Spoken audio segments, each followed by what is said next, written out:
Hello, my beautiful crafty friends.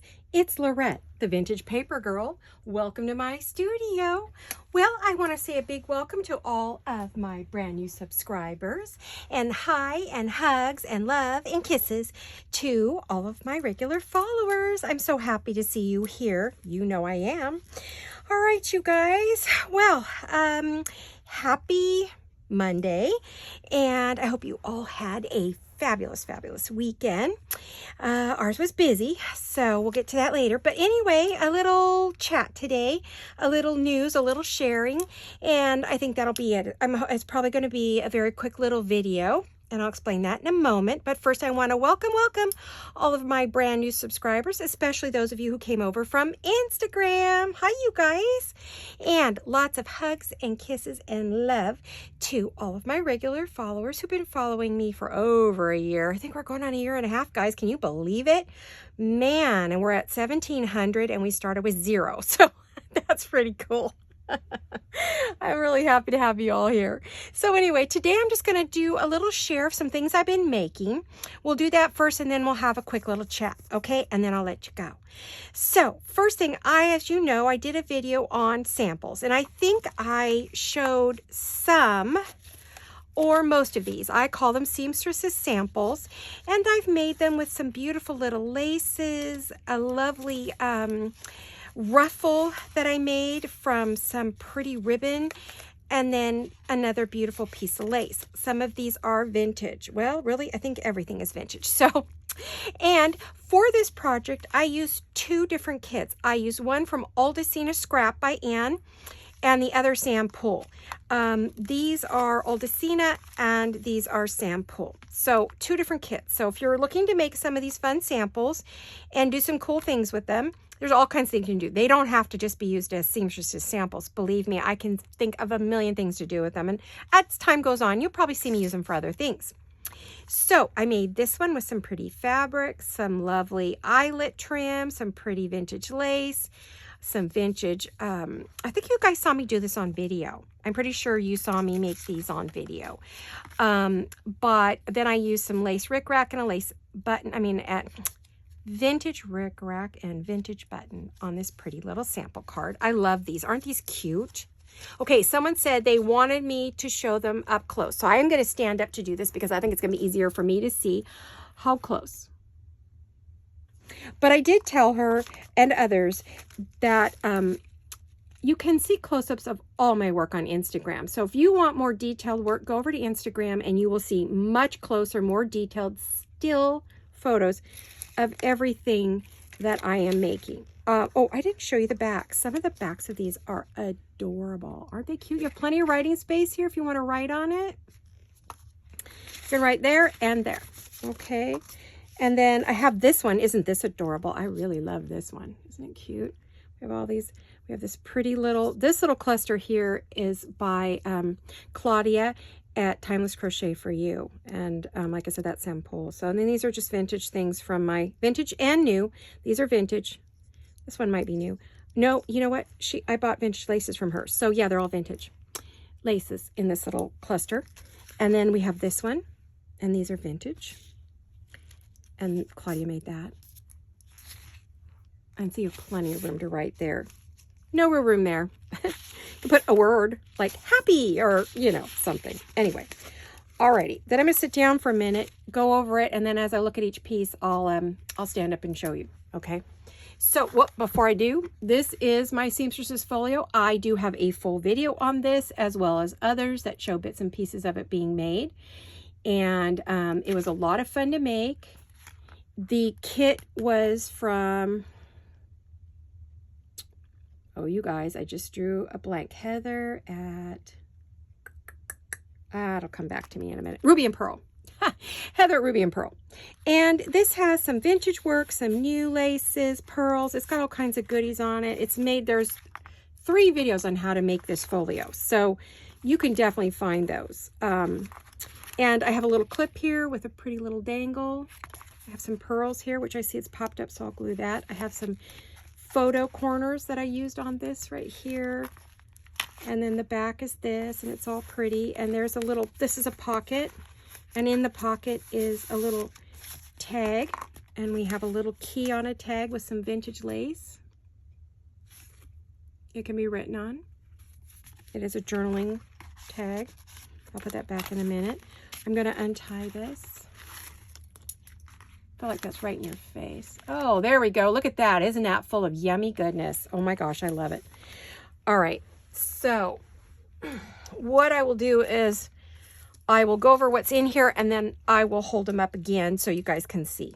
So as you can see, my thought was, and I am a professional seamstress, so my thought was back in Victorian era, this was a book she would carry with her under her arm, and she would have it tied with a ribbon or a lace thong, and she would carry it under her arm, bring it into her client's home, if she was, especially if she was very wealthy and was not deigned to go to the shop. She would go to the home and she would take her sampler and she would show her, maybe these are fabric samples that she has here. She would show them, okay, here are all these trims that you could choose from, these pretty little roses. You could choose some pretty bling to put on your dress. She wouldn't have called it bling, she would have called them diamonds. And this is what she would have taken with her. And she would have pulled this out and maybe she would write some notes on it. It might be her little note paper, her little notepad. I could have made this a full notepad, but as it is, this is stuffed full and tight, so I didn't want to push it. So, and she would have opened it up and said, well, my dear, here are my samples of lace, pearls, diamonds, trims, everything you could possibly want to make a gown or a day dress or an evening gown or, lingerie or whatever her specialty was that she did. So she would have brought something like this with her. And these are the kinds of things I believe she would have shown. She would have had it numbered. She would talk about it. She would have notes on it and she would show it. So these are some of the pretties that I made. I'll try to, now I'm going to stand up just so I can kind of see where I have to show you guys at. Are you guys seeing that? Oh, I don't know if I could do it. Okay. I don't know. And then we have this one. Isn't that pretty? And then I backed it, with some of that packing paper that I have that I really like, that I use all the time. Okay, I'm just going to have to stand up. I can't do it any other way. All right, so then we have this beautiful tag. This tag was inspired by Ruby and Pearl, Heather. I saw her tag. She made a real pretty tag similar to this, and so it inspired me to make something like this. This would be great to write on. All of these could be written on yourself if you had it, if this was yours. They would have used steel straight pins, not staples at the time, but since I don't have any, I use staples. I use the Tim Holtz staple gun, the little stapler, attacher. And so this is vintage lace, and then she would have had all of these samples for her to look at, all right? Then we go to, I'm going to hold this up so you could see.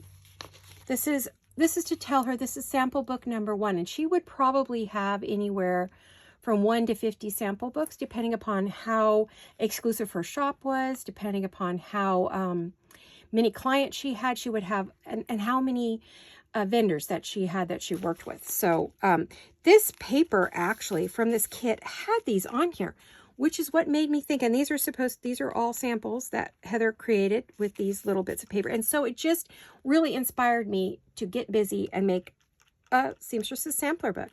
So we have these lovely, lovely trims over here, and they are, oops, I just pulled that one out. It was in here. They are pinned on with a little pin, a Tim Holtz paper clip. And these are all of these are vintage. Every one of these is vintage to close to antique lace. This one was made by Claudia. Okay, so, and then we would have this. It's a very old button card. Well, it's a sample of one. These buttons are antique buttons, not vintage, but antique. And they're very heavy, and they are made from shells. They're pretty. I've stitched them on there, and then I've covered them with paper on the back. And then we have this lovely little one, and that's made with some paper ribbon. Isn't that pretty? Some vintage lace, more laces, little pearl. Whoops, there you go. All right, so the first 3 pockets are empty. That is stapled on. Then here's the next one. Isn't this sweet? This is tatting, and this is actually handmade that I purchased from a lady. Actually, it's Shell from Ramblin' Craft, or Clint's mom. made these for me.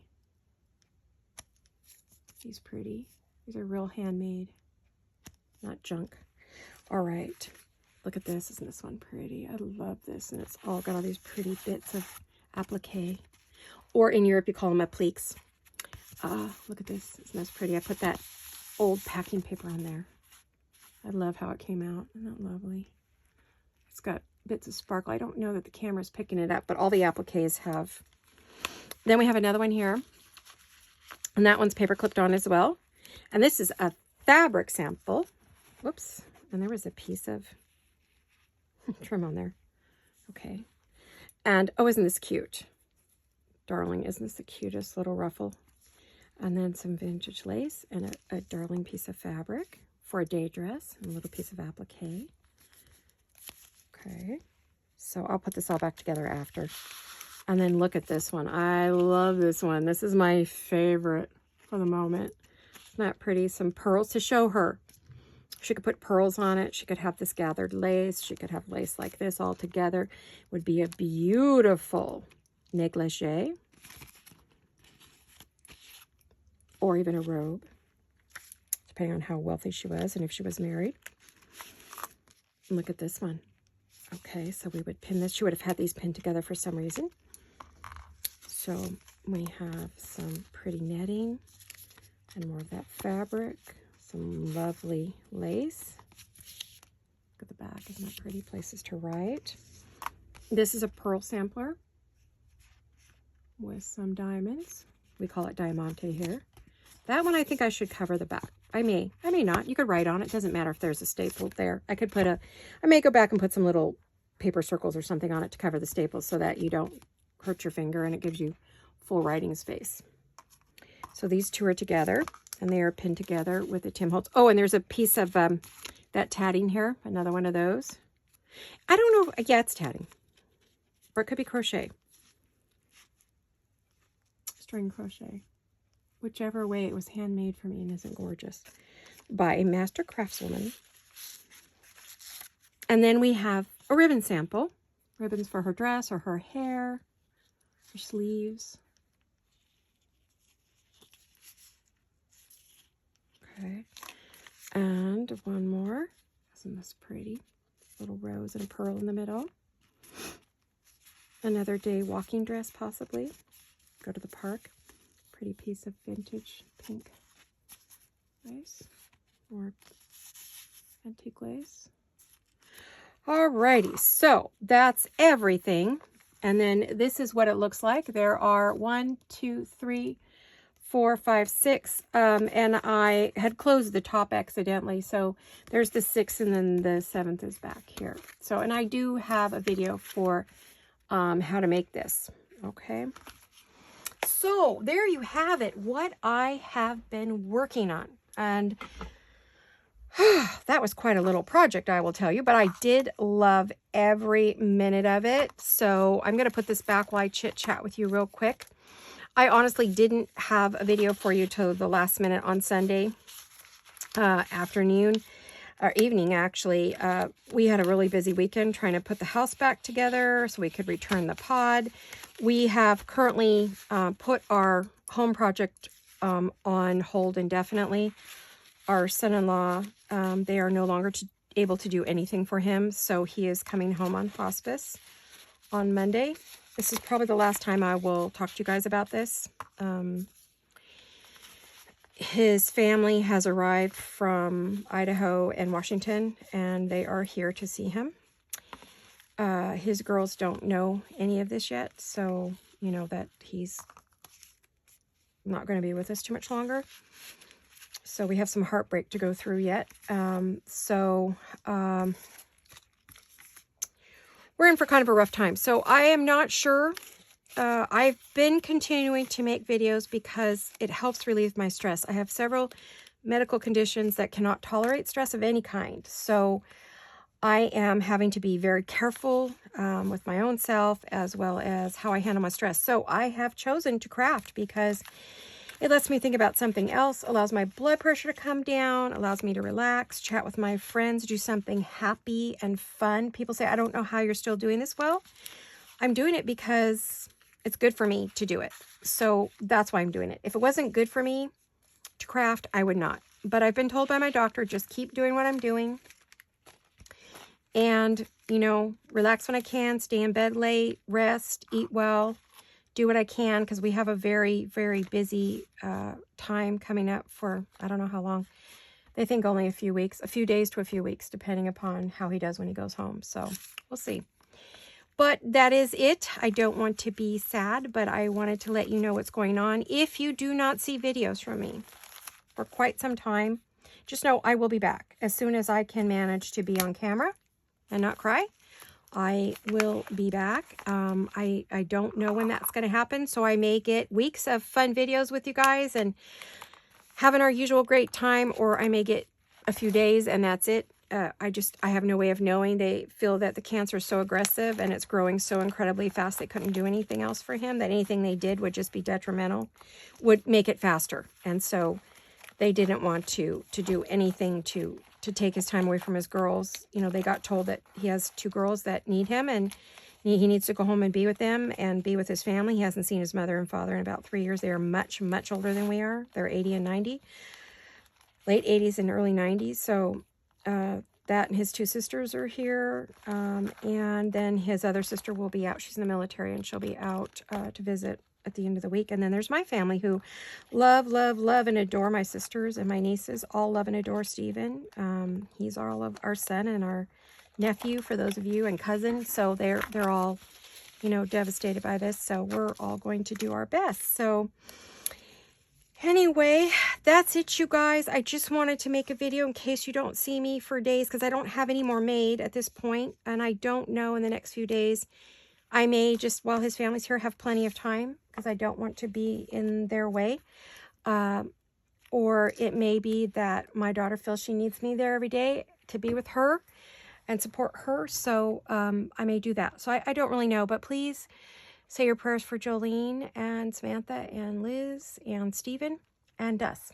So I hope you all have a lovely, wonderful week. And I pray with everything that's inside of me that I see you again on Wednesday and Friday, because that means things are going well and the girls are getting time with their daddies. So the more you see me, the better it is. So keep us in your thoughts and prayers and all of your healing stuff and all the wonderful things you do, because honestly, I don't think I would still be standing if it wasn't for all of you guys. So keep it up, and I love you all very much, and I will see you all very soon. Hugs and kisses, you guys. Bye-bye.